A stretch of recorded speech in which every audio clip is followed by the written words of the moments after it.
Tired of your old Visa holding up your eBay shopping spree? Let's ditch the outdated card and get you back to bidding in 90 seconds. Alright, first things first. Head over to eBay.com and sign into your account. Make sure you're at the main homepage. Next, look for the My eBay option in the top right-hand corner. Hover over it, and a drop-down menu will appear. From that menu, click on Summary. On the My eBay Summary page, find and click the Account tab. It's usually located near the top, next to options like Activity and Messages. Now, on the left-hand side of the account page, you'll see a navigation menu. Look for Personal Information and give that a click. Scroll down until you find the Payment Options section. Here, you'll see your current Visa card listed. To change it, look for the Edit option next to it and click on that.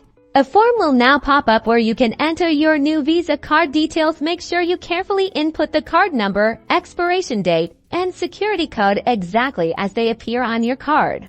Once you've double-checked all the information, click the Submit or Save button. eBay might ask you to verify your identity for security reasons, so just follow the on-screen instructions. And that's it.